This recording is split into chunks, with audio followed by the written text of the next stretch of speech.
Heippa! Elikkä Pulpetiton luokka on nyt tehnyt tutkimusta.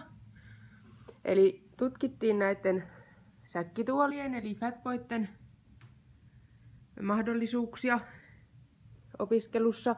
Sitten on tutkittu sohvia, tadam, tadam, ja sitten jumppamattoja ja tyynyjä, isot tyynyt, keskikokoiset tyynyt, pienet tyynyt.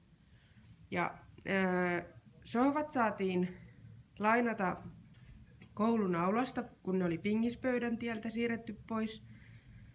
Sohvatyynyt on meiltä kotoa lainattu.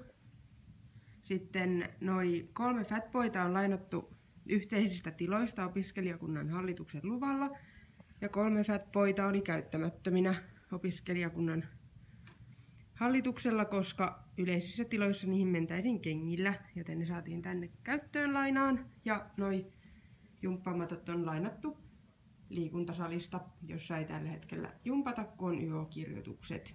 Ja nyt nämä mun yli 100 opiskelijaa on kokeillut näitä. Nyt 2 viikon aikana näitä mahdollisimman monet on kokeillut sohvaa ja mahdollisimman monet on kokeillut fatboyta ja mahdollisimman monet on kokeillut tyynyä ja mahdollisimman monet on kokeillut jumppamattoa.